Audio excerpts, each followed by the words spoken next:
We get a lot of questions from our past, like a lot. So today, before you ask, we're gonna go ahead and answer some of them.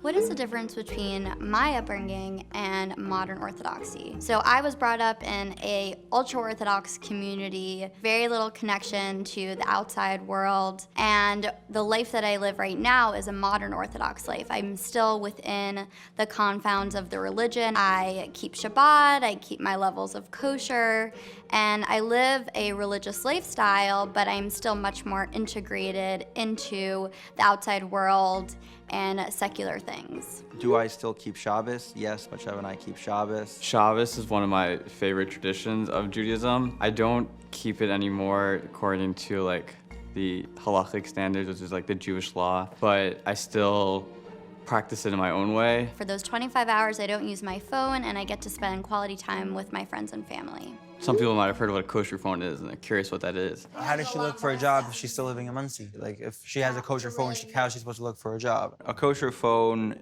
is a phone that has no internet access. It's like a 2005 flip phone that literally you can only use it for calling because you don't want any other distractions that the phone might bring. There is also no picture messaging. So you basically can call someone and text somebody on it. What is my favorite Jewish food? Really, the truth is my mom's challah. Honestly, I have no words. I've tried probably at least 1,000 challahs in my lifetime, and it's by far the best. She's an amazing cook. I love a bagel, lox, and cream cheese, latke and sour cream, and herring and chopped liver. A pastrami on rye with deli mustard and a pickle. My favorite Jewish food is cholent. Universally, Jews had like this hot pot where they just like threw some stuff in. Every cholent's basically different. You can make it whatever you like. Some things that I do different than most people in my cholent is I put corn in it and sweet potato and some quinoa sometimes. So yeah, cholent's just like a fun dish to make, and also everyone usually loves it. I love all that. That's like, I love Jewish food. Are they shomer?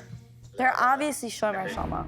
Then they probably will end up getting married faster. So shomer negia is basically, so shomer means to like watch or guard, and negia means to touch. Shomer negia is not touching between boys and girls when, before you're married. I don't have a hard time necessarily making friends, but like past that, I get like weird, because like it's something that was never part of me. One of the reasons we got married so young was because our parents decided that if we can't just date for however long we want because of this issue, so it was either break up or get married, and we got married.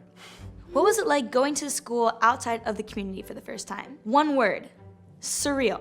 The first time was actually, for me, across the country, away from Muncie, in San Francisco of all places. I had so many firsts there, and actually my identity in being ultra-Orthodox, I kept a secret from my school for the entire year that I was there. So all of my firsts were just with myself. Somebody ordered a pepperoni pizza one night, and that was my first time having pepperoni pizza. One time we went out to lunch, and I had a pulled pork sandwich, first time.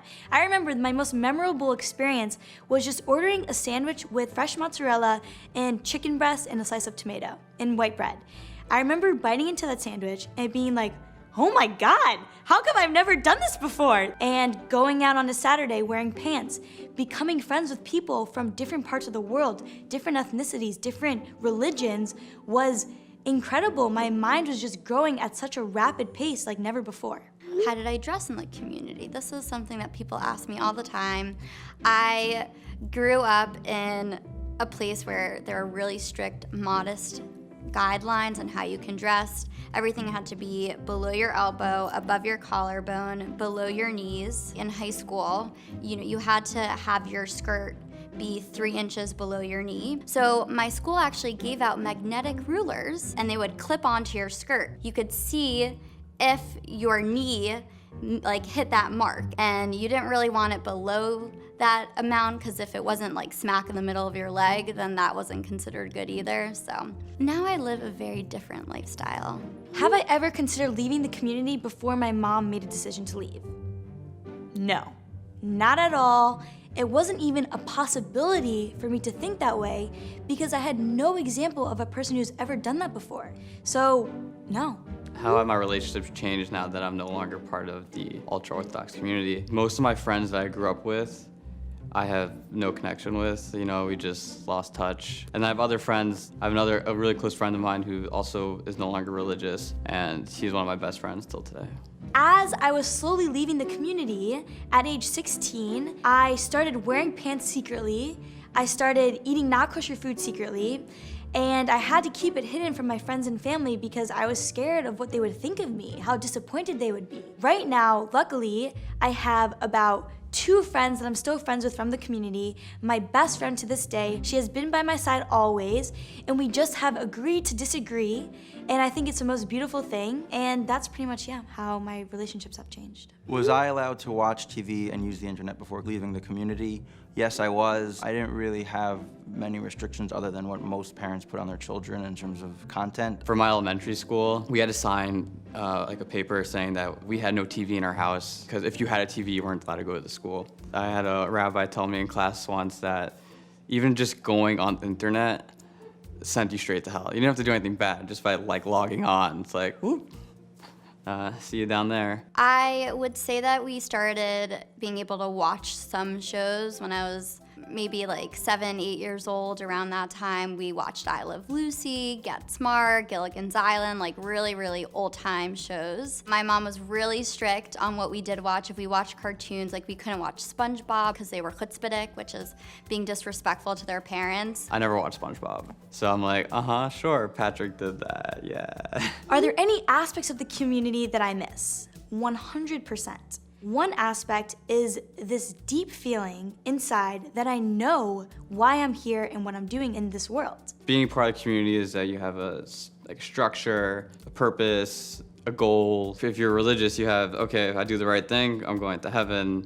But if you're not religious, it's like, well, is there anything next? Am I just like gene that happened to be? Now, I have no idea what I'm doing. I have no idea what my purpose is, and it's very hectic, but at the same time, very freeing and empowering. And so I'm grateful.